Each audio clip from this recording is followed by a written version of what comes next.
welcome to the 16th episode of the Powerless Podcast. In this episode, I talked to Kevin Andrew, the vocalist, frontman of the punk rock band Guardrail, that's signed to Open Your Ears Records from Chicago, Illinois.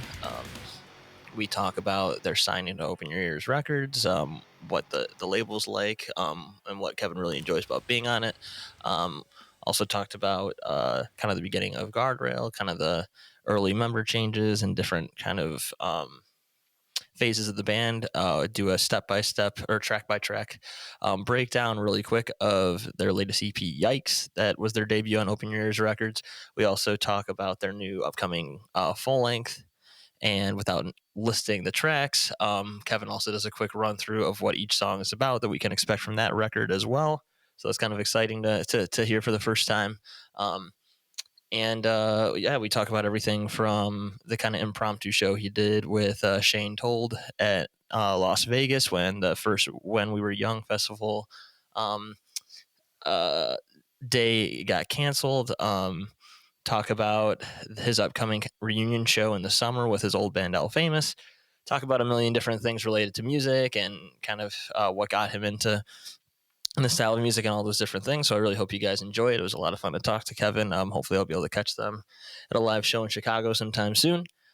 Before we get into the episode, just remember to follow on socials at thepowerlesspod. You can email me at thepowerlesspod@gmail.com. If you want to be on the show, if you have any, criticisms or comments, or tell me what you like, what you didn't like about the episodes. I've had a lot of good feedback lately, so I really appreciate that. Just hope you guys enjoy this episode. Here's Kevin Andrew from Guardrail on the Powerless Podcast. We're missing something, yeah. We're missing something, yeah. We're next to nothing, yeah. Broken and rusting, yeah. We're missing something, yeah. We're missing something, yeah. We'll take the easiest route if this one doesn't play out. We are the patron saints. All right, I'm here with Kevin Andrew from Guardrail. Kevin, how are you doing today, bud? I'm swell. Swell. Pumped. Super swell. Sounds good, man. I'm excited to talk to you. And for anyone that doesn't know, this will kind of be round two for us. But luckily for technology. me, I gotta love technology. And also, luckily for me, after about 3 weeks of any conversation, I memory hole it and I don't remember anything we talked about for the most part. Anyway, so it's great to have you on, and I'm glad we got a good connection. Everything else going for right now. Man, I got a new phone. Yeah, we're good to go. Yeah, that's what I was thinking too. Crossed, was like knocking on wood, whatever. I think the first time we tried this was December. So yeah, something like that. It was a long time ago. So enough time has passed to where we can genuinely have a conversation and not feel like we're repeating ourselves. Yeah, absolutely. And like I said, for me, like I have the worst short-term memory of anybody, so it doesn't fucking matter, right? But to get started, obviously, for anyone that doesn't know, Guardrail is a self-described diet punk band out of Chicago, which I think fits well because it's not quite the conventional pop punk. It's not quite the absolute, old school punk. It's a little mix of everything, in between. Same great taste, but we're old now, so gotta watch our figures. Gotta go the 0 calories route, right? So there you go. Exactly. Gotta watch our cholesterol, dude. We both have beverages, whatever, right? To start off here, I guess we'll kind of go from the beginning here. Because I know Guardrail is obviously not the first band you were in. You and I have talked before through forums or whatever else that you've been in a couple of different bands and a couple of different genres and everything else. So to start off for you, since you're the singer of the band, for anyone that doesn't know, what got you started in music? What got you started just like kind of interested in music and kind of going into like the alternative music pipeline to get to punk rock or whatever else? When did that start for you? And when did you start deciding that you wanted to let it rip on the microphone in a punk band? Well, let me take it back to when I was in the womb. No, I'm just kidding. I remember it being very young. I was always like kind of drawn to music. Like I always had like, this the soundtracks to the Disney movies that I liked as a child and stuff like that. And my mom was big into musicals and stuff, so she'd have the like Phantom of the Opera soundtrack or the Cats soundtrack and shit. So I was always just like, you know, into the songs kind of aspect of what I liked as a kid. But never really thought anything of it. I'm just a kid. I'm, you know, fucking around playing with dinosaurs all day, you know. But man, speaking of dinosaurs, I was just talking about this recently with my family. There was these VHS tapes that my grandmother had for me and my siblings when we were super little, and they were all about dinosaurs, and they had songs about dinosaurs, and we would sing them all the time. I gotta find those. But anyways, sidetrack. But no, I started finally getting into music on my own when I was probably like third or fourth grade. I discovered just through friends, just through what my friends were listening to. They were all into like what the current pop music was at the time, and this is, you know, the very late 90s. So I was super into like the Backstreet Boys and that sort of, you know, the Kiss FM kind of scene of music, the just whatever was popular at the time. And the Backstreet Boys was actually my first concert I ever went to when I was 10 in 1999. And but I was into that kind of stuff. That was the first stuff I sort of fell in love with on my own. And then just through because I was into that kind of music, I discovered like TRL, and I saw Blink-182 on TRL, and they were the first band that, or at least the first rock band, because before that, as like, you know, a 9, 10, 11-year-old, everyone who was like a quote unquote rock star, they were just like these. They seemed like larger than life human beings. Like they weren't even people. They were just like, you know, some sort of like god. You know, Steven Tyler and fucking James Hetfield and you know, all these, you know, Michael Jackson and Prince, even just like all these larger than life human beings. And then I find Blink, and they play, you know, as a 10-year-old, rock and roll. You know, everything was rock and roll to me as a 10-year-old. But they were playing rock and roll, and they just seemed like normal ass dudes. And I think it kind of opened my eyes to, like even these you know, even Freddie Mercury was just like a kid hanging out with his friends, you know, like, so it kind of opened that sort of world to me of like, oh, like you can be just a real person playing, you know, decent music. Like Blink's to this day my favorite band. They're not an amazing band by any means. I don't know, like, though. There's something to be said of like, does complexity equal amazing? Because I don't know, like having the iconic riffs and choruses that they have, I think that counts as amazing. You know what I mean? Like it's all subjective. I guess, you know. But you see, I mean, you see old videos of them playing, and they're playing their songs like way too fast, but they're a blast. Like even though they're not perfecting their songs, they're fucking up left and right. I've recently found on YouTube one night, I was just drunkenly scrolling through YouTube and found some videos that someone had taken on a camcorder of Blink playing Warped Tour in like 1997 or something like that. And it was in Florida, and it was like towards the end of the night. You could see like by it was like the sun was setting, so it was like the end of the night, and they're all playing all just songs from Cheshire Cat and a couple from Dude Ranch. And Dude Ranch wasn't even out yet. I think it came out that summer, and it was not very good, but it was a lot of fun to watch. I'll tell you that. Like it was great. So to get back to, you know, my main point here was like, you know, those dudes were just like normal ass dudes joking around, having fun.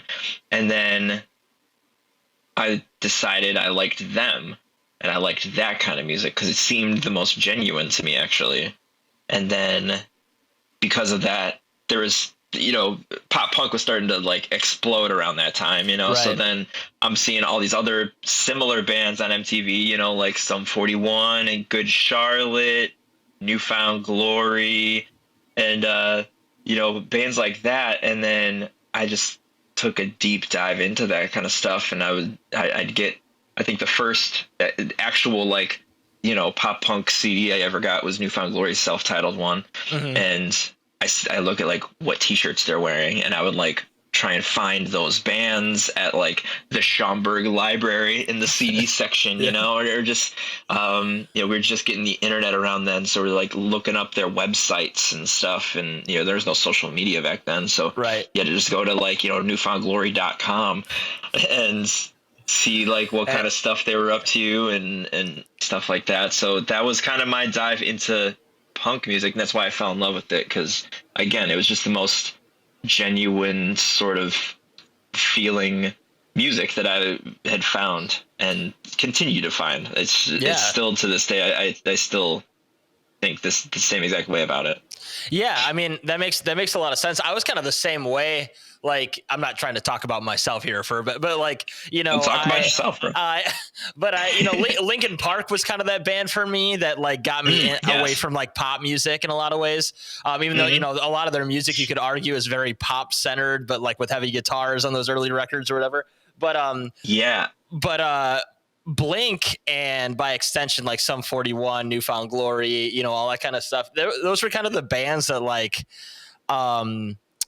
I don't know, they like got you into this idea that like anybody could make music. And it wasn't that the songs were bad or that the music wasn't top tier. It absolutely was. Like the riffs are still stuck in my head. Like even if I haven't listened to them in years or something from some of those bands, like, I don't know, it was something about their aesthetic or about that style of music that you're like, oh, like you don't have to be like this larger than life person.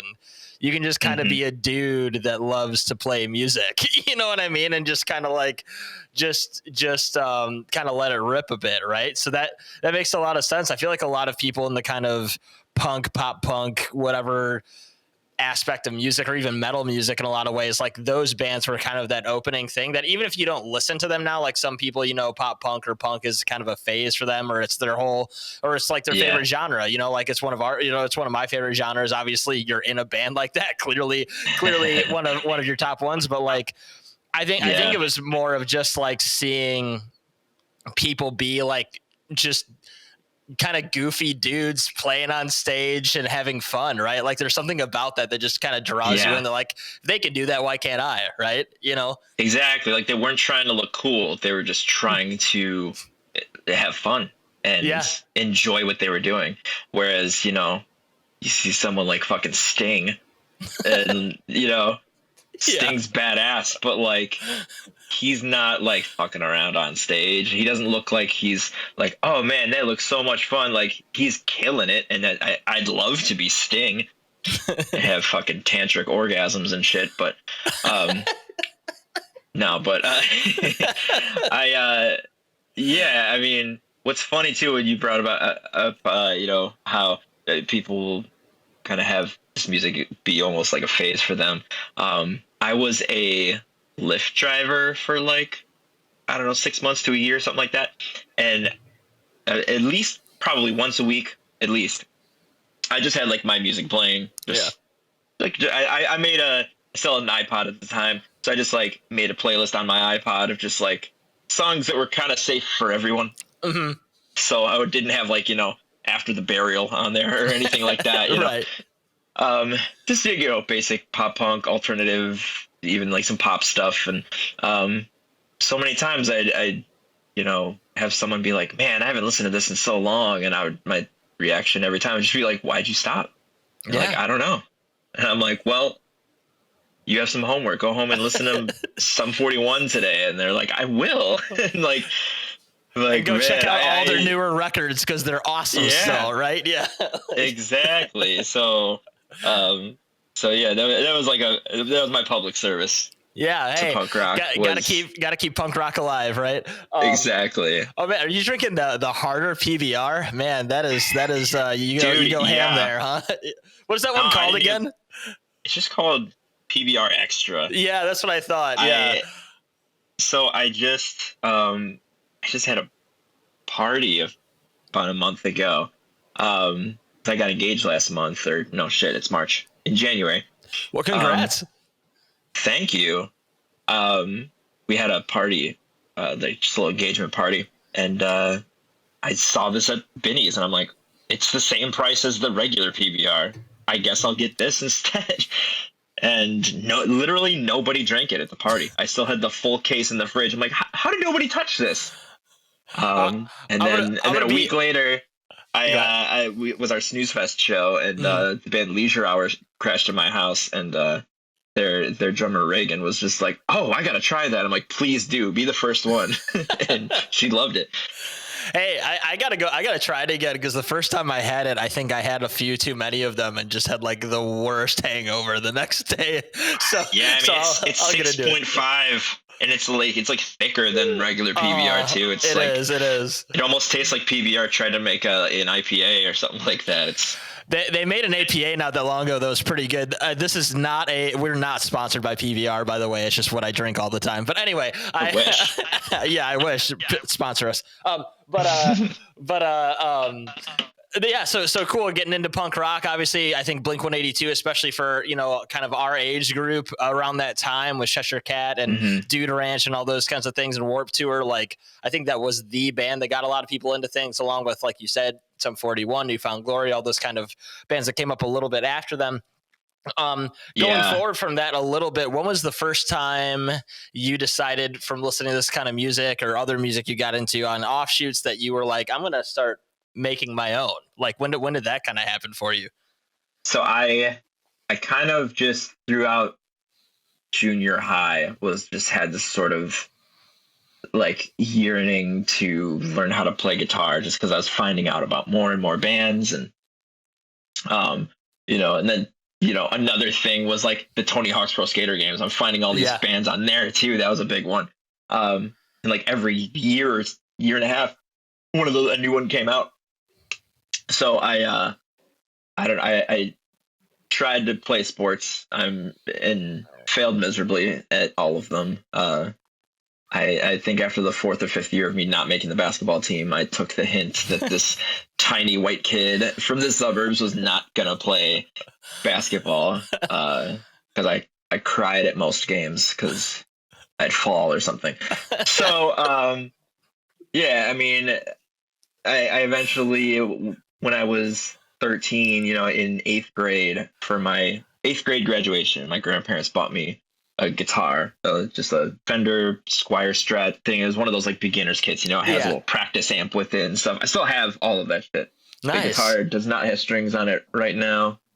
The amp is like, it barely works, but it's here. It's right. I'm looking at it. That's sick. So then I just was like, all right, I'm gonna try and do this, and I had no idea what the fuck to even how to start, And I found some guitar tabs online, and was like trying to figure, okay, so put my fingers here, and like just tried to, I found guitar tabs for some like Linkin Park songs, but they're in like drop C sharp, and I didn't know what the fuck that meant. Yeah. I empathize on that one. Yeah.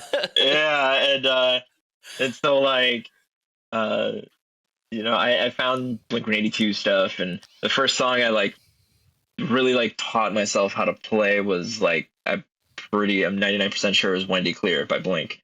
Oh, sick. Because that little riff, easy as fuck. And I was able to figure that out, and that was like, I think the first thing I figured out on my own. Eventually started taking guitar lessons at this little music shop down the street from my high school. And then I just learned how to play. Just all the time that I spent trying to play sports or playing video games, I just was in my room playing guitar now. And so then around 16, like junior year of high school, some friends of mine and I were trying to start a band. Didn't have a bass player. So I was like, I'll try and play bass. I think playing bass would be cool because, I've never really done it before. And we had a show booked in 2 weeks, and I was like, all right. So I learned the songs on bass that I already kind of learned on guitar. and then we played a show. It was like in a gym, like there was a basketball hoop above us and shit. Which is kind of funny now that I'm thinking about it. It's like maybe that was my passage on from it was sports going go on, go forth and play punk. But no, I mean that first band we were called Mandatory Option. Amazing band name. Awesome. Yeah, I kind of like it still. But, it's better than most. It's better than most first people's. Like, it's always some like try hard, really bad name that everybody's. I mean, my first one was terrible, right? So like, I get it. You know, what was your first band name? Okay, so the first one that I played in, I didn't get to choose the band name.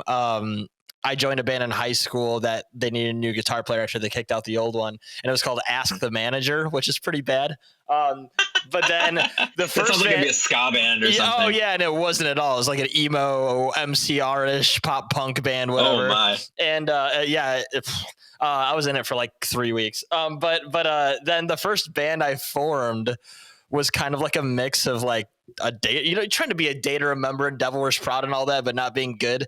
And we named our band after a book I had read called Death by Suburb. It was the worst thing. Oh my God. Bad. I think I've heard of that book actually. Yeah. It was some like, I think it was, yeah. Like the book was not bad, but naming your band that when you're like in suburbia-ish area was you're just in the suburbs. It was so cringy. It was like, you know, it's like trying to be like some revolutionary person when you don't even like know anything. It was so bad. Yeah, but I digress. Exactly. You said mandatory option, right? That's not bad though. That's not bad. So our guitarist, who's actually, I started that band with Ken, who's in Guardrail with me. Mm. So he and I go back to when we were like 10 years old. We met at like our Catholic school's like Jesus retreat, and just like we were just like, you like Weird Al, I like Weird Al, and we like became friends, and now we play music together.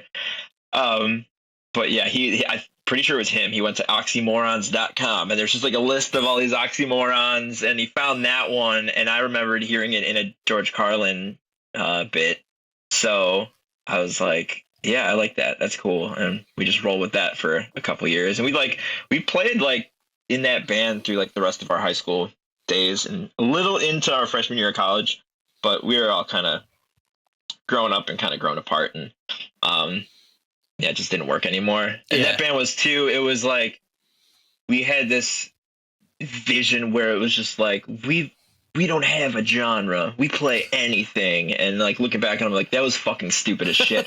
Because we'd have one song it was like a pop punk song, and then the next song is like a funk song, and then the next one is like emo, and then the next one almost is like ska, and then the next one is like Black Sabbath. It's like, what was happening? And it's like you're not doing a genre. You're doing a different genre every song. Like that's not the point of that. We couldn't do it. And then when that band split up, me and Ken started another band that was called Tremor Tone, which is not a very good name. It's kind of hard to say. Like it looked kind of cool. We had a cool like logo that was like the letter T that was like kind of pointy looking, and we were trying to make that band be like kind of a hard rock band. And a couple of the songs left over from the first band that we used, and that one didn't really go far. I think that lasted like a year. And then we started a band called Save Yourself, but it was spelled like Savior Self. Which became numerous band song titles like 10 years later, right? Yeah. The Color Morale has a song called Save Yourself spelled like that. And so does Chiodos, I think, too, or some band like that. I forget which band, but yeah, a couple bands have I was just watching South Park the other day, and I was watching the one where they started a Christian band. Yeah. And they had like a commercial for their CD, and it had all their song titles scrolling, and one of them was called Save Yourself, like spelled like that. I was like, oh my God, we thought we were so original and cool. Right. But I love that episode. That band actually like lasted for a few years. I feel like we had some pretty good songs, just the execution kind of sucked. We just talking about this the other day. Like musically, they're pretty well written. Lyrically, fucking terrible. And like, I don't know, we sort of were just from all over the place. The singer we had at the time, his name was Scott. His great voice, but like looking back on it, I was like, he really didn't match the vibe of like Right. band. We're trying to be like a hard rock, almost metalcore, but not really. Like we didn't scream like much at all, if at all. Like maybe one song I did some yelling on, and that was about it. But in mind you too, bass became my main instrument. I was playing bass in all these bands. I've never actually like just played guitar in a band. But yeah, and then come 2014, I joined band El Famous, which you brought up right before we got into this this conversation. Yeah. I ended up in that band, and right around the same time was when I started Guardrail. So you're in both of them at the same time. I didn't realize that, actually. Pretty much like I joined El Famous and started Guardrail at like the same time. Oh, okay. But I rewind just a little bit to end of 2013. I went and saw the Swellers, who was a band I've been trying to see for a couple of years, maybe 2 or 3 years. And every time they came through, either I couldn't make it or I got sick, had work. They played Warped Tour one year. I don't think I knew about them yet, so I didn't catch their set. But then I finally saw them play at Beat Kitchen, and I was like, why am I not in a band like this? This is exactly the kind of band that I should want to be make. in. Yeah, This is like everything that I would want if I was to make a pop punk, skate punk, punk rock, whatever the hell band. I'd want it to sound like this and have this energy. And so then I wrote a song and brought it to Save Yourself and was like, what do you guys think of this? It was basically like a skate punk song. And they were all kind of like, eh. And I was like, oh, my heart. And then in the following January, I just was like, all right, I need to just maybe start a new band. So I just wrote on Facebook, wants to start a pop punk band, and that's how Guardrail started. And in January, I started it in El Famous just as like a fill-in, because the original bassist / clean vocalist he got a job like out of the country for like a while. But I played a couple of shows with them, and then they were like, yeah, you're just in the band now. So I rolled with them, and then El Famous got pretty popular for a while, and we were like doing some cool shit, put out a couple records. And in the meantime, I was doing Guardrail, but it wasn't like my main focus. It was the thing I did sort of on the side. It was also Guardrail was the first band I didn't play an instrument in. I just sang, I'm like, I'm going to give this a shot. Fuck it. And it just kind of worked. And then I liked that. So it was cool. I had that pop punk thing. And then I was also in El Famous, and we were doing cool shit there. Then eventually, like, El Famous kind of started to fizzle out a bit. And I was like, all right, I'm going to put all my efforts into Guardrail now. And that was in like 2017 was when that finally happened. Right. I sort of resurrected it. We weren't really doing much up in like basically 2016. We weren't really doing much. Resurrected it, got a couple new members. We played with that lineup for about a year, put an EP out, and then in 2018, a couple of those guys quit, got a new group of guys, and then here we are. Well, and we've been going strong ever since. I was gonna say, like, one thing, and I don't know if, because I've listened through obviously your whole discography, but obviously. Well, I tried to when I prep for these things at the very least, and I also really like your band as well. What I really like about your guys' music, at least the past couple releases, including Yikes, and I think the release before that, as well as obviously the new singles that we'll get into, is the kind of secondary vocals that go along with yours. That I'm guessing Alyssa does that in your band, right? The bass player. Yeah. That acts like, I think that really brings like a cool accent to the music, and kind of gives that, like, we're referencing Blink and stuff, where like, or one of my favorite kind of punk rock, pop punk bands, whatever, is Alkaline Trio, where same. where like, you know, they didn't always have the person that's doing the main vocal doing the harmony, right? You would have the secondary vocalist actually record the harmony. And like, I don't know, there's something about having a different voice there, especially like, I don't know, Alyssa's voice like complements yours really well with those harmonies she does and stuff in it. Yeah, definitely. That I think it just kind of gives it this extra flavor to it that not every kind of melodic punk rock band, whatever, diet punk, whatever, you know, like gets, you know what I'm saying? Like, I think it definitely makes you guys have a little bit more of a unique sound when you guys do kind of those kind of more anthemic vocals with those harmonies on it. You know, I think it adds a lot to it. Yeah, thanks, man. I agree a lot. Alyssa was actually in the band for like a year, just basically 2015. She was in the band when we put our first EP out, and she didn't do any vocals back then. She was just playing bass, and she tricked us into joining our band. She told us she's a bass player, and she was not, apparently. Didn't find out until late. She's like, yeah, no, I like had a bass. I would fuck around with it a bit. She's primarily a cellist.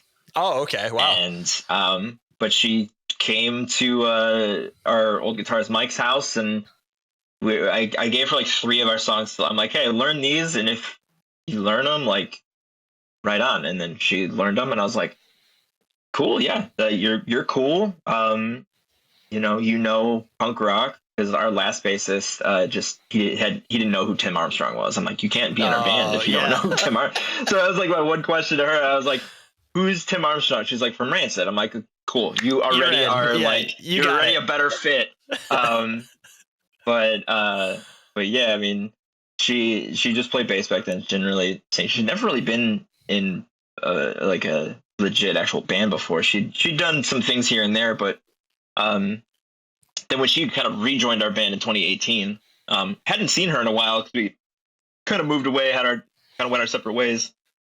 She came to a party, and we just like caught up, and then found out she lived like a block away from me just by coincidence. Wow. Like literally right down the street from me in Wicker Park. So I was like, would you be open to coming back to the band? And she was like, absolutely. I was like, cool. So, and I don't even know how we got her to sing. I don't even know where the idea came from, but we recorded a couple songs, and in the demos, I sang them all and whatever. And then the first single that we put out with this lineup was our song Jane, and she sings just one line in each pre-chorus, and that's it. And I was kind of like, okay, we're introducing that she also has a voice and can do shit. And then we really started like, I was like, okay, you can sing. That's awesome. Let's roll with this. Do you want to sing more? And she's like, yeah. And just like, we just kept slowly working her more and more into our songs, and doing harmonies and doing leads. And now on our record that we have coming out this summer, there's 2 songs that she sings lead on. So, sick. That's awesome. Yeah. So it's been like a wild journey that I don't even know how it got started, but I'm glad to see where it's been going, you know? Yeah, I think it adds a lot. And like, you know, one thing I was listening through just on my commute today to and from work, I was listening through the music again one more time, and I listened through the latest EP you guys put out in 2020, Yikes, along with the 2 newest singles you guys have done. 2 newest non-holiday related singles, I guess you guys have done, right? Yeah, dude. And one, I was reminded of like how much her vocals kind of added to yours in a really complimentary, like, good way, and also like just the amount of like dynamics you have in your singing, especially on that EP along with the newest songs, as opposed to the previous. Like, you just have a lot of for you know, I think a lot of punk rock bands, even ones I love, like some of my favorite punk rock bands, the singer, it's not always about the singer's like dynamic depth, right? like, you know, I really like NoFX, right? But Fat Mike, he kind of sits in one area for like 90% of their music, right? Where like, you know, you're going from kind of like these talky head voice vocals to belting to going low to doing whatever else. And I think that's another thing that kind of pulls it in and makes your music a little unique, as opposed to some bands that are like, you know, you guys really sound like a modern nostalgic like punk rock band. You know what I mean? Where like it's not like you sound like you're ripping off 2003, but at the same time you're not doing all the modern stuff that like some of the other like more like trying to think of like a good example with, but I'm not shitting on the bands, but like very, that sound like very polished, almost like pop music, pop punk bands, and I like that too, but it's cool that you guys kind of had this middle ground where you've got all these dynamics in your vocals, the music, spans like a wide variety that sometimes I think people in pop punk or punk rock sometimes feel like they have to pigeonhole themselves to a certain sound and all that. And I think it really just speaks to the band and why I wanted to have you on in the first place was that, the music is just kind of, I don't know. It's refreshing to hear. Cause like it scratches the itch of like that Alkaline Trio, Newfound Glory type sound. And yet like, it sounds like it's coming out in the 2020s. You know what I'm saying? Yeah. So yeah, that's exactly what we're like trying to do, and it's good to hear someone who's not in the band say that, because it's like cool. That means we're doing the right we're doing track, a good job. Right? Yeah. Because I mean we didn't want to be like, it's sounding like a new like hit polished band. These like it wouldn't really be us, and we're also like we're all in our early 30s, like. We're not trying to sound like a bunch of, like a whiny pop punk band who are like kids still, essentially. When you're in your early 20s, you're still a kid, Yeah. And we're not. As much as we're kids, we're also adults. So. Right. We're not even young adults anymore in our 30s, right? We're just adults. Nobody cares. Don't even say that, man. No, but I mean, we try to just do what we think. Like we kind of just, for lack of a better phrase, we just do what we want to do. We just go, okay, like, sometimes, we got to be like, okay, does this sound like Guardrail or not?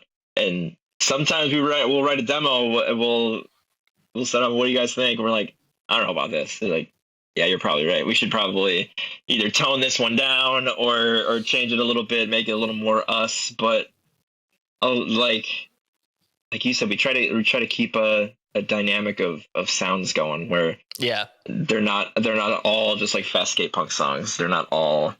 We wanna. I'm still a big fan of the album.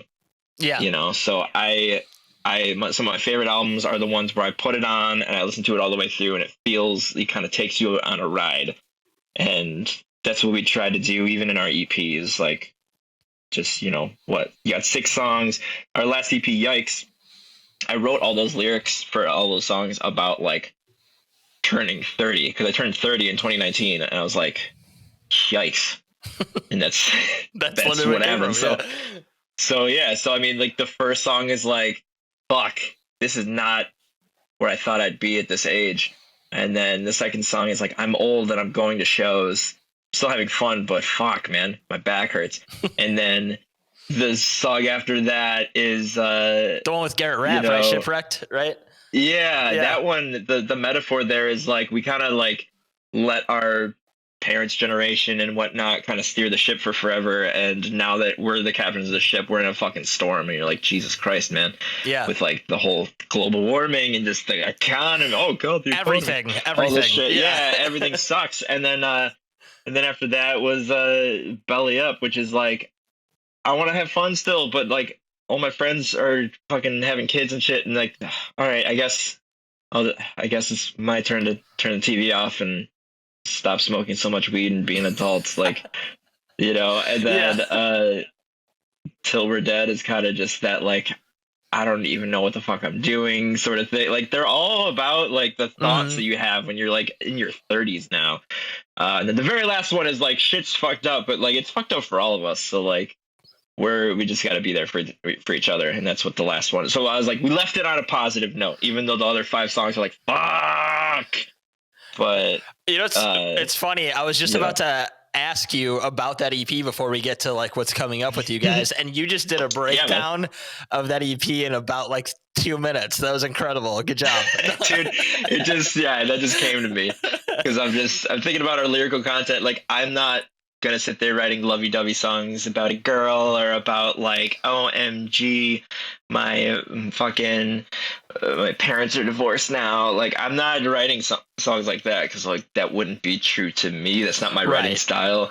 Even if the shit that I write isn't autobiographical, which most of it's not, I tend to at least write about like the feelings and things that I'm going to, even if I'm being vague about it, I'm still writing about just things that I'm actually feeling and dealing with. Well, right. And Right. and I try to keep it like open to where it's like anyone can kind of interpret their shit. And like on our upcoming record, I have a song that's like a love song, but I didn't use any gender terms in it because I'm like, I want a guy to be able to sing this to a girl or to another guy, or a girl to sing this to a guy or another girl. Like, I want people to be able to relate to the feeling. Yeah. It's about the feeling. It's not about your personal, like individual specific, like thing that you're maybe writing about, right? Yeah, that makes a lot of sense. Yeah, this song is about like, it's literally about like just a fictional story of like, the main character, the narrator of the song goes to a show, sees someone they're attracted to, they link eyes and they hook up, and you're thinking like, how am I with this person right now? How's this person, like, how am I sleeping with this person right now? That they're so out of my league. What the fuck? Like, that's insane. And like kind of being awestruck by that. And so I just kind of wrote a fictional little scenario, and it also didn't use any gender terms. Just wanted to make it open so anyone can hear that and be like, yeah, that's how I feel about my significant other. Right. And yeah, I try to do that. That's awesome. So, I love hearing that there's a love song on the new record. That's sick. I know. I've only ever attempted to write a love song once before. It was in the band Save Yourself, and the song is not good. Like lyrically, like if you just read the lyrics, you'd be like, oh God, I just used all the like dumbest cliches. It was like the main hook of the song is wherever you go is where I want to be. I'm like, oh my God. Looking back on it, I'm like, that's so fucking dumb. Dude, I can empathize. I went down that road in high school when I was in some stuff, and it was like you would look back. I had to like delete the lyrics when I would find them because it's like I can't look at this. But right. But it's because I don't know, like those songs, to be on that topic for a second, like those songs, I think it's really hard to write a song like that and not make it cheesy. You know what I mean? Like, because like obviously you don't want to make there's a cheesy aspect that's fine to music as well, and it could be endearing or whatever, but like you're not trying to make like the quintessential like romantic crap, because like how many times have people heard those metaphors? You know what I mean? Like how many times, especially in pop music or whatever else, right? So it's a tough line to, where like you talk about the songs on Yikes, or like if you write songs that are more like from a like trying to get something off your chest dynamic, I think it's easier to make them original in a lot of sense. Like it's hard to make them sound absolutely atrocious, I guess. Like where I don't know, love songs can be tough for sure. There's like a lot of comedians. I'm a huge stand-up comedy guy, and I hear a lot on podcasts about how different comedians, right? A lot of them who are more like the storyteller kind of comedians, they sort of gravitate to that because they realize that they're good at telling stories, and they're like, if I'm telling stories about my own life, like, it's my own experience that I'm telling the story about, telling jokes about. So it's harder for another comedian to have that same joke, right? And it's kind of the same with songwriting. If you're writing about how, PBR. You're writing about how you're feeling, and what you're going through and stuff. It's gonna come across more genuine and then come out more unique. Yeah, 100%. Before we, I completely agree with that. But before we get to the new record and the latest single and all that, you mentioned, just because you mentioned stand-up comedy, I'm just curious, who are some of your favorite comedians? Man, it's a big one. I love my favorite one right now is Mark Normand. Okay. He's just like, but yeah, I'm actually in our music video we put out last month, I'm wearing this shirt that I have says comedy, and it's a Mark Norman shirt. Yeah. But I love him. I'm going to see him shoot his Netflix special next week. I'm so stoked. You're gonna go see him at his Netflix special? That's sick. Yeah, he's filming it at the Vic. So that's sick. Yeah, me and Ken got tickets for the late show on Friday, so I can't wait for that. But yeah, I mean, I love him. I kind of fell in love with it with like Dane Cook, like back in high school and stuff. Yeah. And then but yeah, I mean, currently now, like I love Mark Norman. I love Bill Burr. Who doesn't love Bill Burr? Who doesn't? Yeah. Fucking Andrew Santino is one of my big ones. I've been really into lately Ian Fidance. I don't know that one. He's hilarious. He's like a ska dude. Like he's good friends with like ska bands, and he's always wearing like cat bite shirts on podcasts and stuff. And he's great. I love fucking man. Sam Morril, who does a podcast with Mark Norman. Yeah, I could go on. Just go on. Kyle Kinane, Nate Bargatze, Bert Kreischer, like Tom Segura. Like, I'm gonna have to. So many, I know that. I was gonna say some of these I got to write down when I go to edit this, because I'll have to listen to them, because I love that's one of my like favorite things to listen to. Sometimes I find myself listening to stand-up comedy through podcasts or specials or whatever more than music sometimes, you know? Yeah. Like one that I just kind of discovered, because she was on Bill Burr did a Netflix thing where he had a bunch of comics on, and this comic Steph Tolov is insane. She's like she like comes out, she's like just screaming about like her vagina, and it's insane. She's so funny. I still have to check out that thing from Bill Burr, so I'll watch that. I might even watch that tonight. That's a good thing to find. Watch that. Well, thanks for going over those. I'm going to write those down later. But coming up to the newest record. So I guess before the newest record, you know, during kind of COVID times and stuff, you guys put out the single Social Meteor, which you and I talked before. That one's not on the record, right? That one's just kind of a standalone single. Exactly. It was a song that we'd actually been playing and had written for like years, and like just never properly recorded it. And we were gonna maybe record it for Yikes, but like being that Yikes kind of had a overall sort of theme to it, didn't really fit the theme. So then we were like, maybe we'll put it on the album.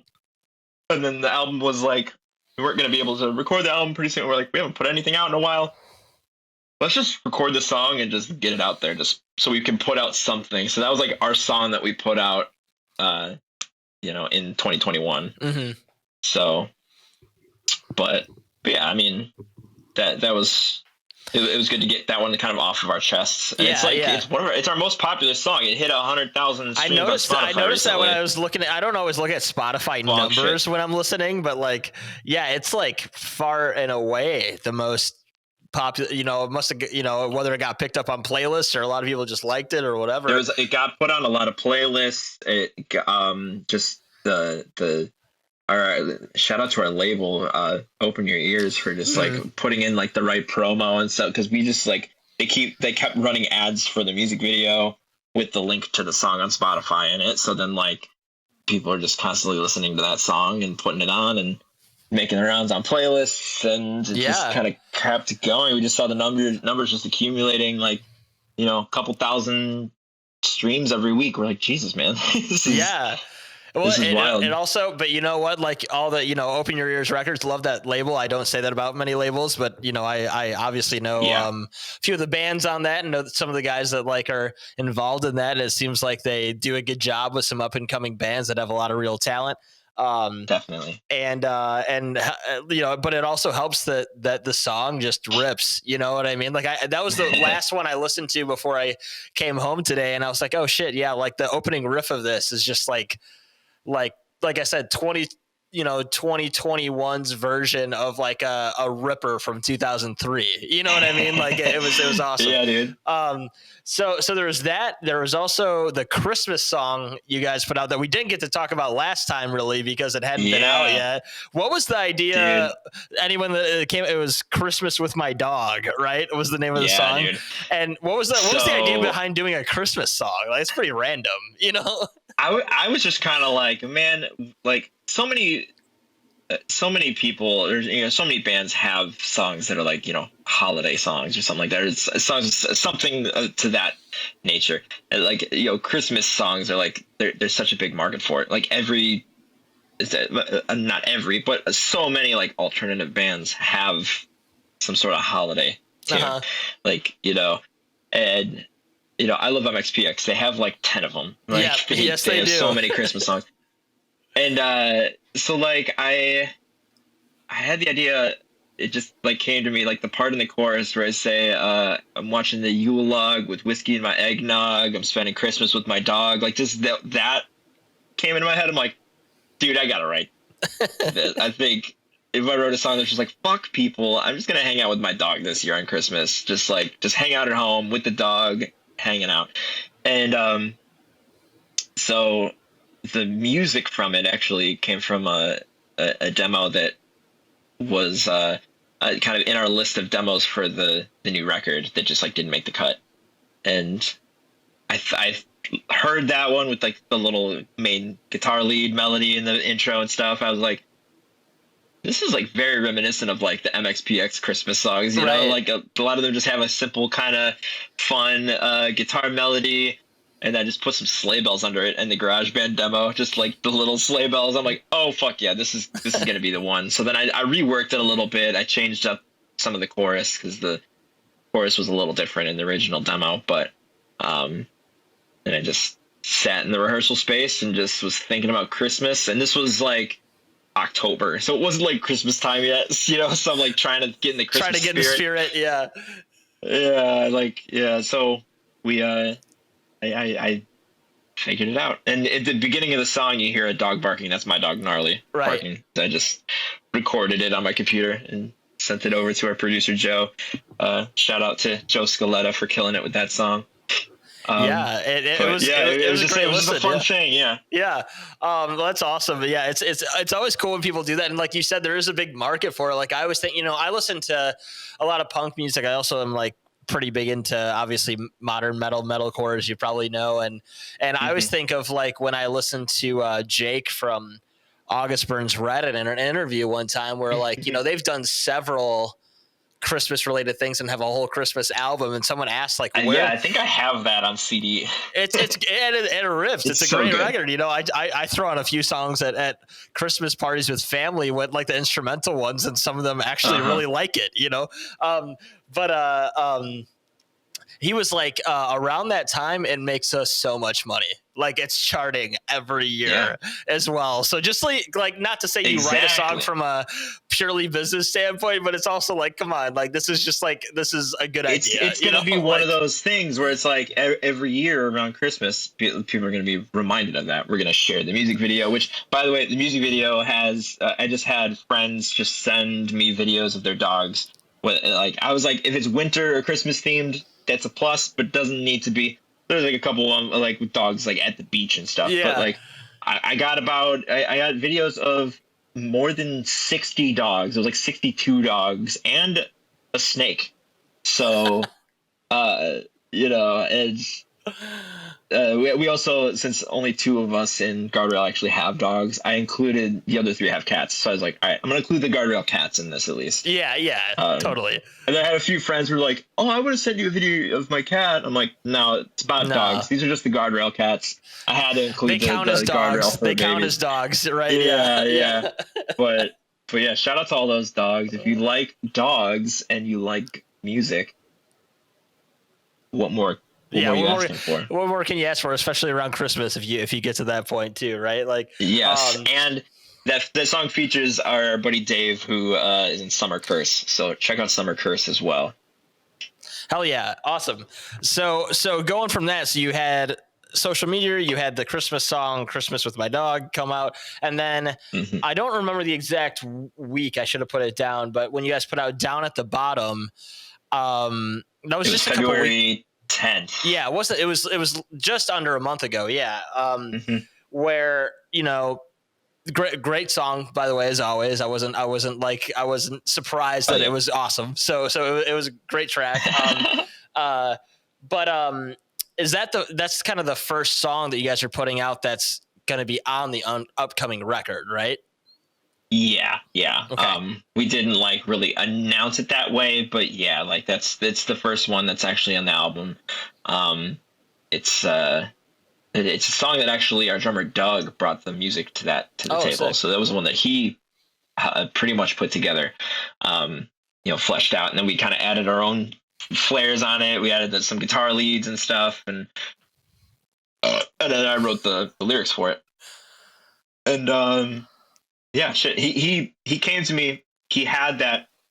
When you're writing a song and you kind of get like one sort of like line or a little phrase in your head with the vocal melody, like it started with that guitar lead in the intro that kind of matches the vocal melody of the chorus, the like, and he had in his head is like down at the bottom, like he had that in his head. So he just called the demo Down at the Bottom, and I was like, cool, I have a jumping off point because I like that. That's cool. Yeah. I can build off of that. And I built off of it, and I basically turned the song into the anthem of the in-betweener, as I say. It's just like, I'm not like the best, but I'm not bad, or I'm decent, which is like, it's kind of how I've always been my whole life. I've always kind of been like kind of in between. I in high school, I had a couple of friends in each clique, but I didn't really fit into any of them specifically.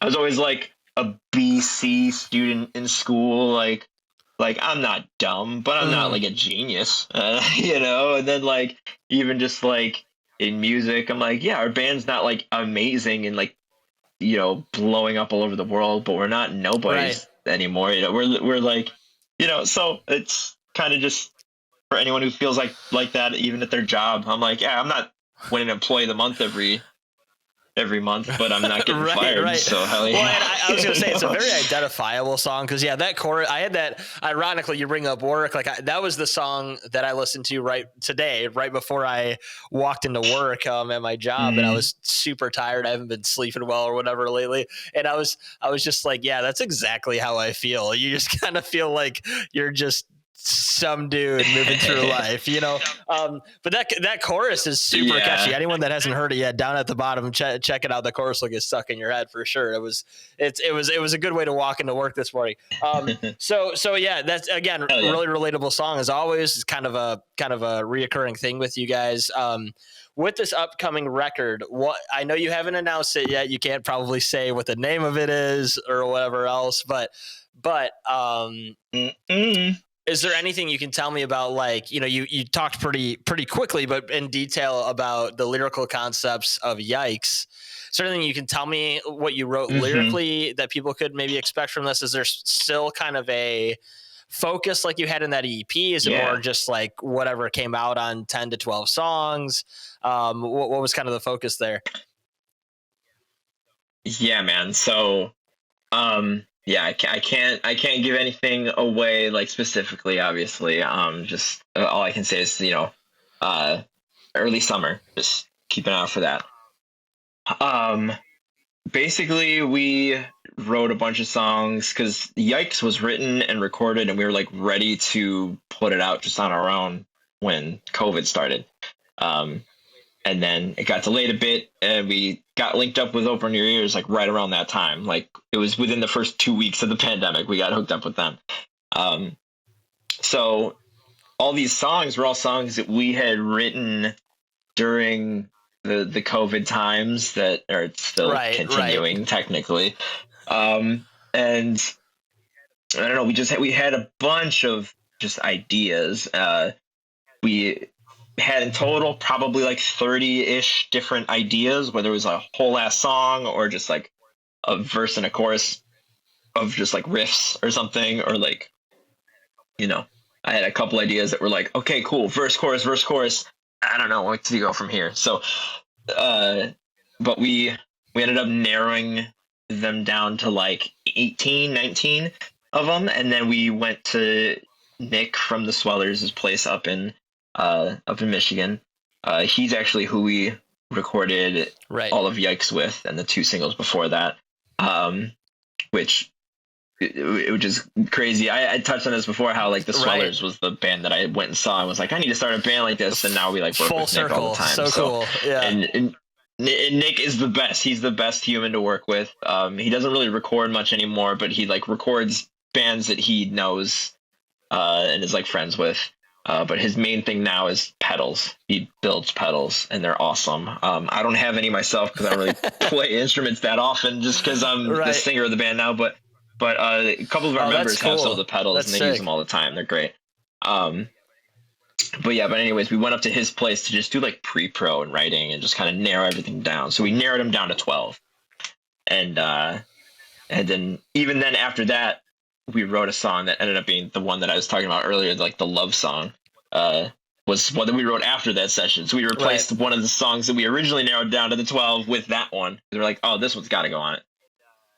And so, yeah, I mean, we then just like, we're like, cool, we have these 12 narrowed down. Let's like get to work on these, because they weren't all completely written yet. So we started writing, got everything good to go, and then we recorded drums here with Joe, who did the Christmas song with us and stuff. So we did all the drums with him, did all the guitars and bass just in our guitarist Ken's living room. Basically, we had the capabilities to do it there.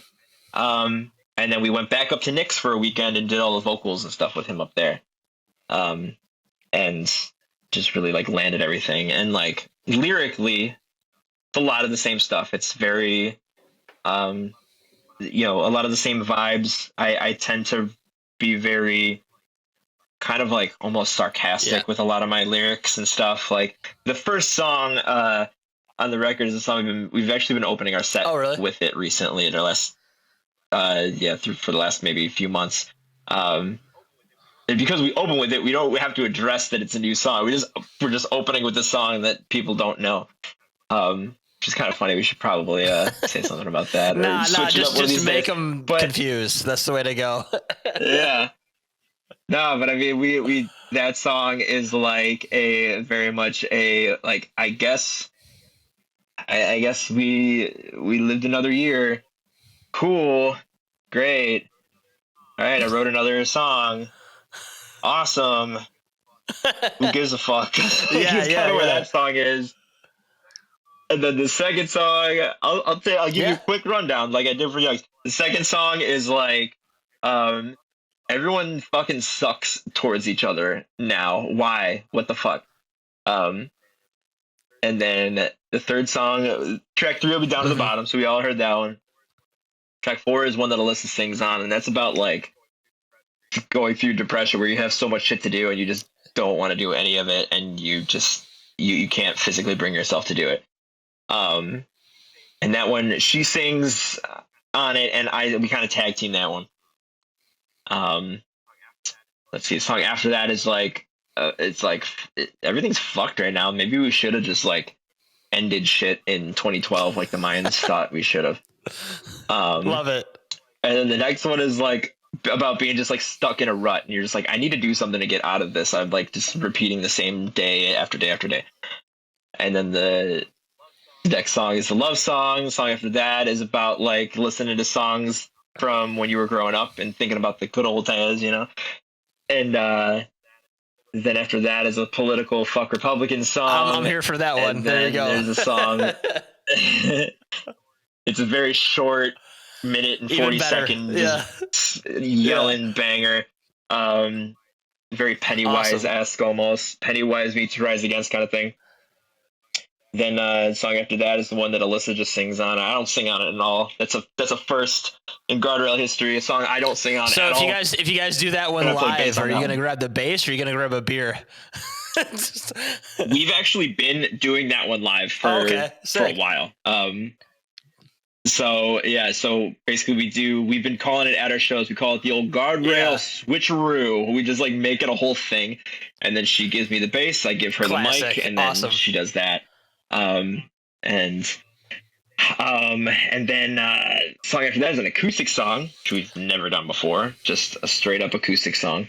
And that one lyrically is about just like kind of being the like, hey guys, cheer up, but then like deep down you're like, I got some shit going on too, but like Right. I'm trying to just make sure everyone else is good. And that sucks. I find myself in that situation all the time. Very relatable. And Yeah. it can pile up on you. And then the very last song is like again we end on a positive note. It's about like, hey, we've come a long way, but we're still kicking ass. You like overcame your shit. You continue to overcome your shit.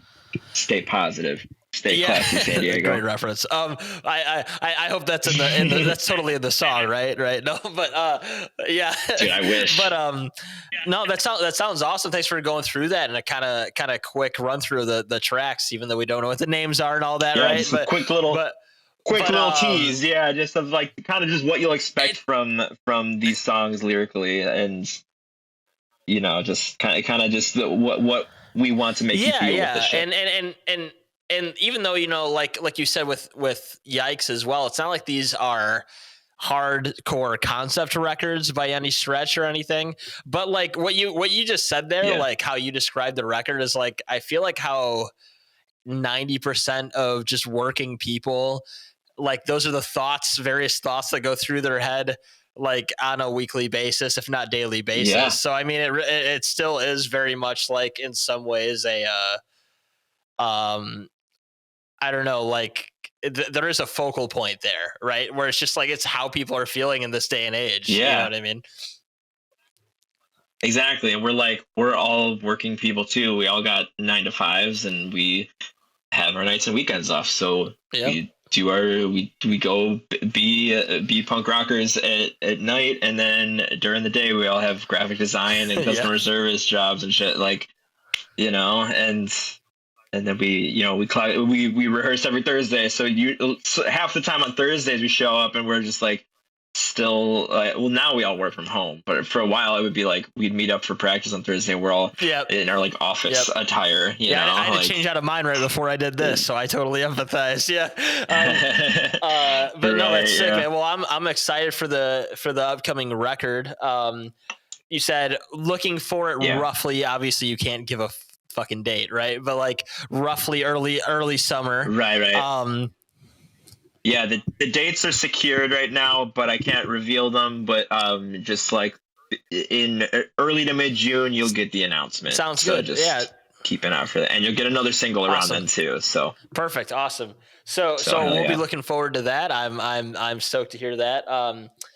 Is there on the live show front? I know you guys did your routine snooze fest. I heard that went really well. I was hoping to. It went so good. Maybe, like, I knew it was a shot in the dark if I could make it, but I was like, that's one of the shows I'd maybe try to make it to, but I just couldn't get to it, unfortunately. But like, I'm glad it was a good time. Are you guys doing anything kind of coming up soon that you this will be out in like a couple of weeks, so you can kind of plug like if there's anything you're doing kind of in the next couple of weeks or whatever. Are you doing any upcoming live shows or anything to kind of promote the record later on or anything like that? We have 2 shows that are out in the open right now that are one we're playing at Burlington at the end of this month, the last Friday of the month. I don't remember what the exact date is, but last Friday in March.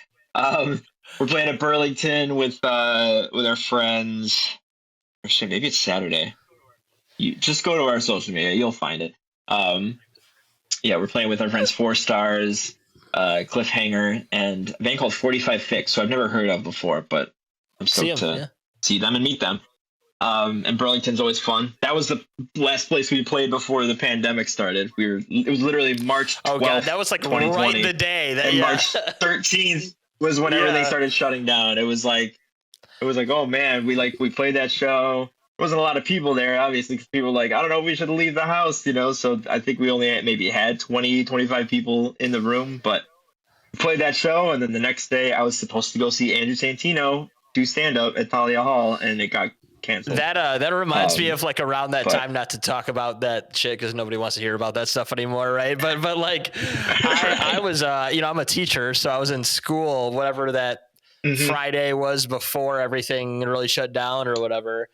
And one coworker that like she's just like, I don't know, communicable diseases is something she liked to look up in her spare time. Is kind of a weird thing, but she was like, no, I'm telling you, like this stuff's gonna shut down. And I'm somebody that isn't some dismissive person all the time, but I was like, nah, like we went through swine flu, we went through whatever, nothing changed, it was all the same. And then like and then like 36 hours later we get a message from our superintendent and they're like, yeah, we might not be back at school basically for like the rest of the year, and we weren't. So that was like right at that time. So you literally played the last show possible. That's funny. Basically, yeah. So yeah, we're playing Burlington at the end of the month. You'll find all the details on our social media. It's at Guardrail Sucks at everything. And then we're also playing at the end of April. We're doing a sick ass house show out in the suburbs. It's in Barrington, the northwest suburbs.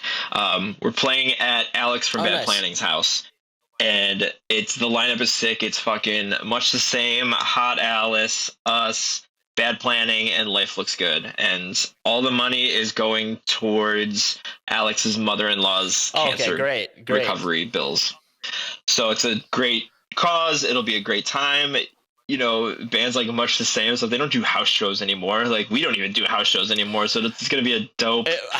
But house shows are it's going to be really cool. It's one of those things that I think back now, like in my 30s, right? Like house shows that I played or I went to were still some of the best shows. You know what I mean? They were so fun. Yeah, even if a band was bad, it didn't matter. It was just so fun. You know what I mean? So that's great.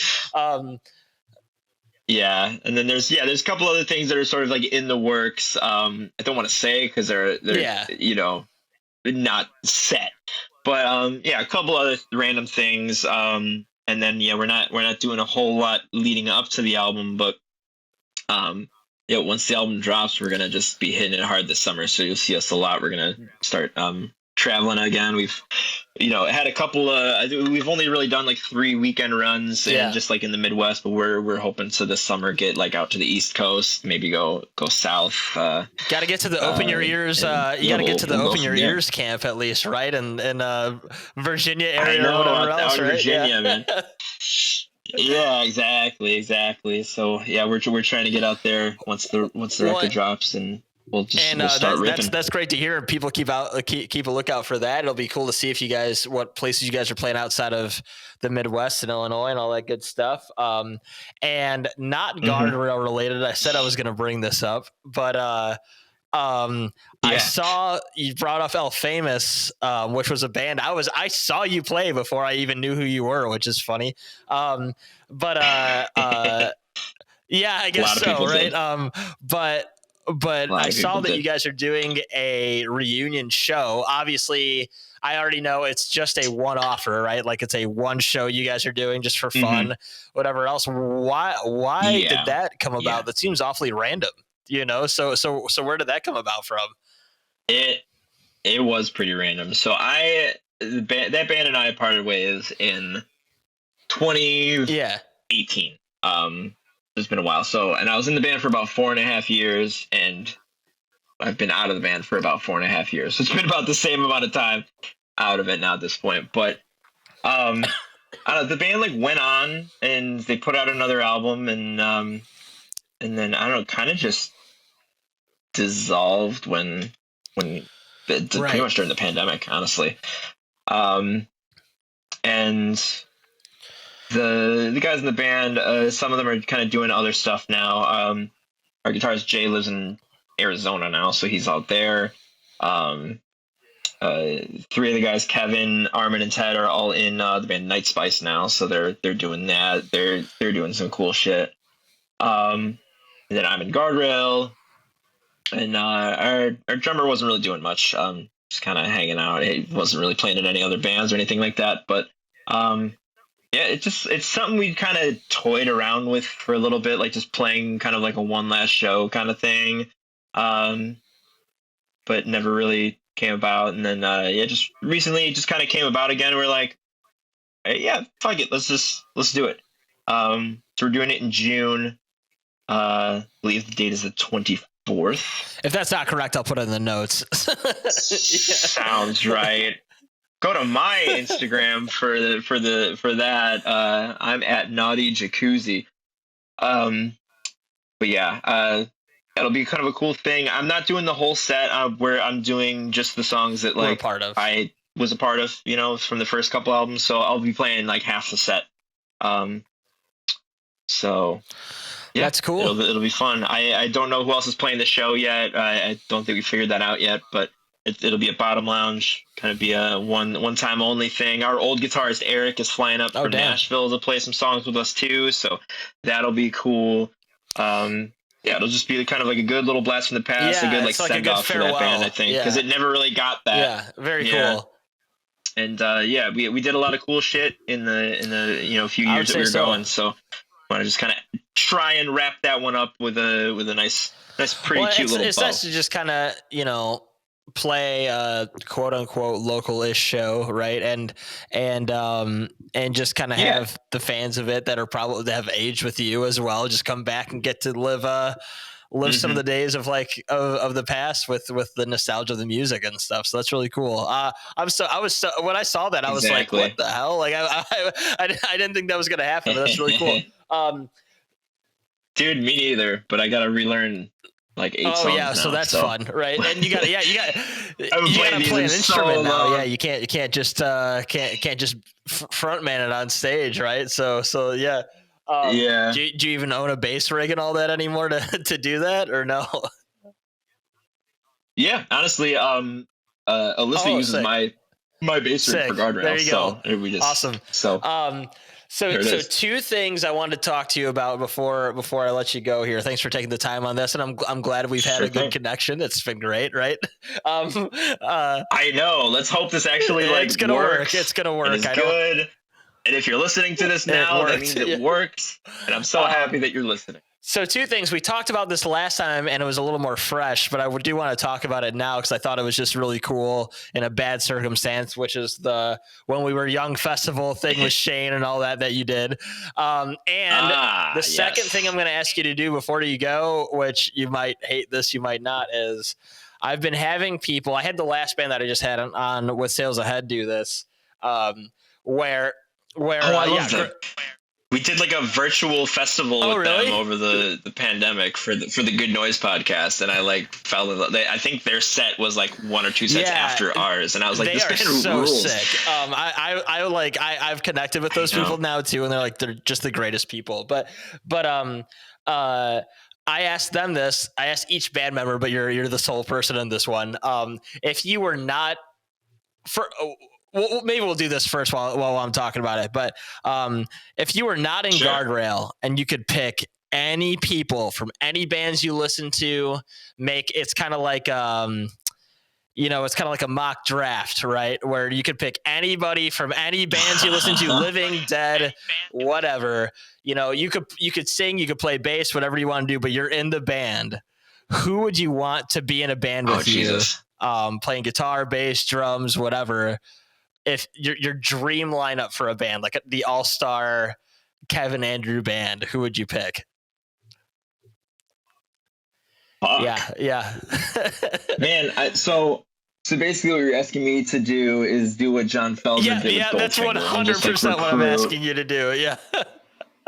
Everyone to be in Goldfinger. So I'm going to steal on bass. I think I'm going to steal Mike Herrera from Goldfinger and MXPX to be my bass player. I'll just keep on singing. That's fun. Yeah. It'll be my band. God damn it.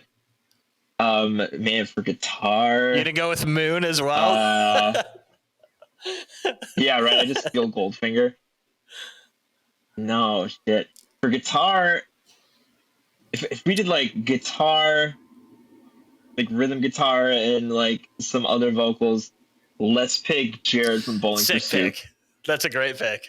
Yeah. Because he's one of my favorite people on the planet, and he's got such a fun voice and a fun vibe, and he's like a great guitar player. And we were actually supposed to play with Bowling for Soup, but then the pandemic happened. God, that And sucks. I'm very bummed about that. So maybe one day we'll make that happen. There you soon. go. Yeah. Yeah, I'm hoping. Yeah, once the record's out, maybe I'll have my people contact his people. And then drums, man.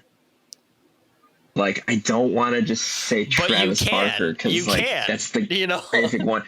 But he also played in Goldfinger, so I don't want to take him from Goldfinger yeah. too. Everyone's played in that band. He played on the album. Everyone's played in that band. Know who I would like to play drums would probably be Cyrus from Newfound Glory. Also a great drummer, great underappreciated drummer. Yeah. Yeah. And then for a lead guitarist, I'll go with Jack from Bayside. Because that dude can absolutely, rip like and you're also other. Picking somebody that would work well with the kind of music you like to make. So that works.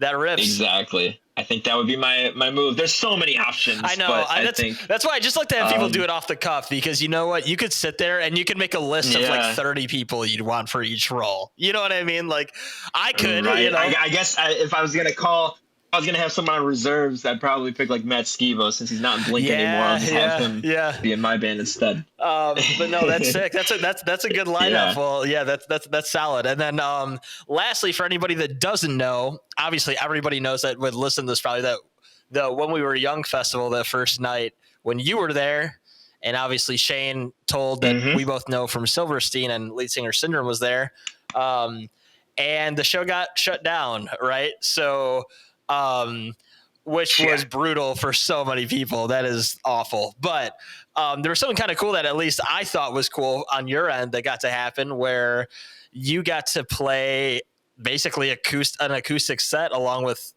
Shane playing after you, right? So like, how did that go? Yeah. How did the whole experience go when you were at the When We Were Young festival that didn't happen, and all that kind of stuff? Kind of give the story there. Dude, it was bonk shit. So we a bunch of us. So like, I'm in the Lead Singer Syndrome, like all access, like Patreon group, kind of thing. It's a Facebook group. A bunch of us. That's how I know you. That's how I know so many of my now really good friends. Is through that group, and I've joined other Patreon groups for podcasts and haven't had the same results as this one. This one, for some reason, just like I've made connections with so many people. But so many people from that group were in Vegas for that weekend, And there was a few that I like bumped into on the Strip. Like I bumped into Kate Stevens and Melissa. I forget her last name, but she's from Canada. We just like bumped into some people on the street and were like, dude, or I bumped into Annie, who's like big into Story of the Year. She was at the Story of the Year like pre-show. I went to that too, like the night before. But yeah, so Shane knew I was there, just because of like the group chats or whatever. But yeah, that morning we got word that an hour before doors were supposed to be, we got word that the fire marshal shut it down because there was too high winds, and it was going to be a huge dust storm that day, and it was just going to be a big like safety risk for everybody. Which like, it was like, oh my God, fuck that. But then like by the end of the night, it was just like, you couldn't even see the sky. Like it was just dust. So they maybe actually made the right call, right? Yeah. Oh, they absolutely made the right call. As much of a bummer as it was, like we're walking down the street, we're seeing like things fly off of like construction sites and like crash to the ground and stuff. We're just like, man, like nothing like in danger, but it was just like, I was just looking at a half-built building where stuff's falling off, and like, man, they're gonna have a fun Monday. But yeah, so we're just kind of wandering around, and all these little pop-up shows are starting to be announced. Like Hawthorne Heights did a thing in like a hotel lobby that just like got like, so many people showed up. It was just like, that was packed. And fucking Bayside and Census Fail did a show at this little bar that was like across the street from my hotel. But by the time we heard about it, there was already a line down the street for it. We're like, okay, it's a 400 cap room, and there's like 1,000 people here at least, like just waiting to get in. There's no way we're getting in. And then So we go back to our friend's hotel because they had a pool and a hot tub and shit all there. So we're like, all right, well, let's go like have some drinks and just go sit at the pool and try and just like chill. Try to make the best of it, right? Yeah. You know, yeah, try and just like kind of vibe out a little bit, and then we'll kind of game plan, figure out what we want to do the rest of the day. Because like, well, fuck, we're here, we're in Vegas, we may as well do something, you know. And then I had like notifications turned off on my phone, and I just happened to check my Facebook messages, and I had like messages from Shane going, "Hey, call me." So I finally was like, "Oh shit!" It was from like an hour ago. So I call him, like, "Hey, you know, what's up?" And he's like, "So I want to have everyone who's in town from our Lead Singer Syndrome group. I want to bring them all up to my hotel room and play some songs for them. Do you want to play too?" And like basically open for me. I'm like, yeah. And I look, it's like 2:00. And as soon as we found out that the show was canceled, I started drinking. So I've been drinking since about 10. Like, all right, let's fucking go. Yeah. Fuck it. Let's go. Hey, no time to rehearse.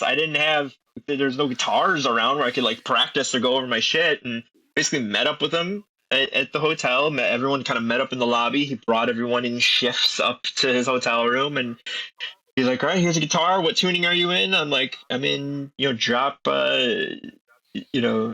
D flat or C sharp, however you want to say it. He's like, all right, cool. Tune me up. He's like, all right, cool. You good? I'm like, all right, let's go. And I played like 5 songs. I'm glad you even knew them, since you're the front man, because like there's plenty of bands where you wouldn't even know how to play your own songs chord wise, right? Like, yeah, I mean, there's some that I'm a little iffy on, but I mean, I write a lot of the music for a lot of these songs, and I play like solo sets sometimes too. So like, I already, in my solo sets, I'll play a couple covers, a couple Guardrail songs, So I did that for this one. I did a couple of our songs, and the one thing that was like kind of bittersweet was a friend of mine, Robin, had just passed away like a week or two before that, and her funeral was the same day as when we were young. I'm like, fuck, I'm gonna be in Vegas.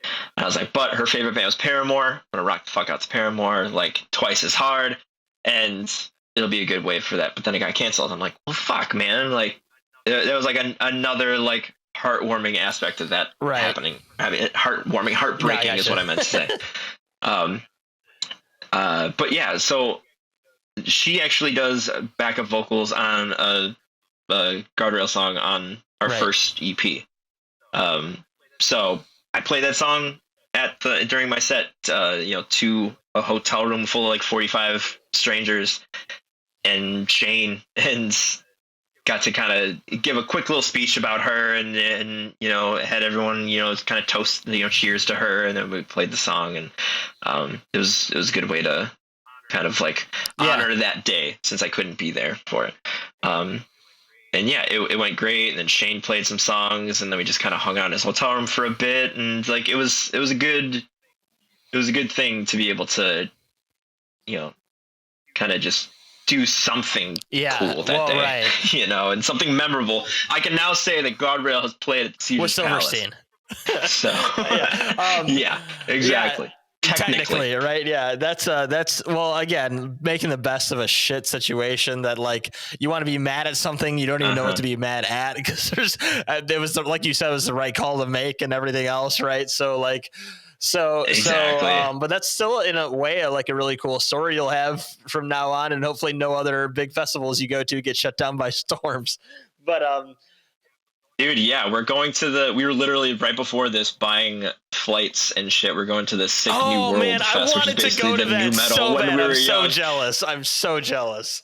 We're going to that. We just like literally like, but right before I hopped on this with you, we were like, fine. We secured our flights in our hotel. Chevelle is like I would say is my favorite band of all time, and they're playing that, and I saw them share it like, and within like 3 minutes, I looked at like what the prices were, where it was at, and I was like, dude, I don't think I could swing this. But I was so mad because it's like the perfect, I'm like a new metal fiend, so like I would have absolutely loved that. So I hope it's a good time, man.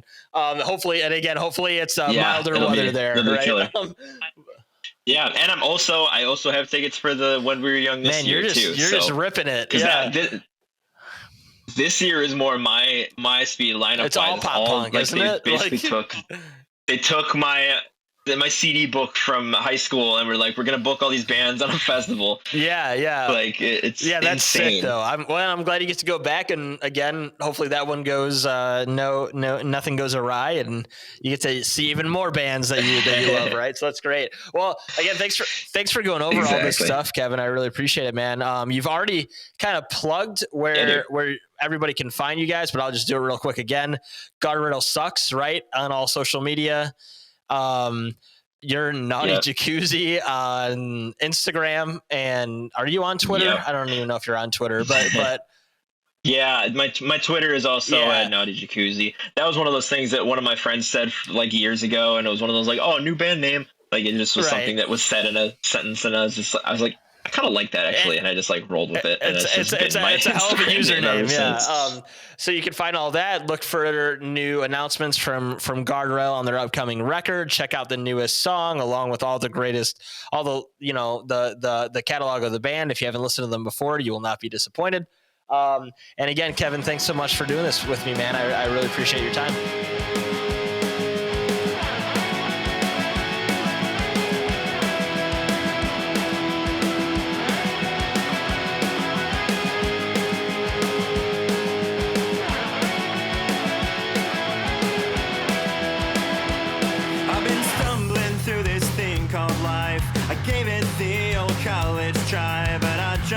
So I'm onto my backup plan.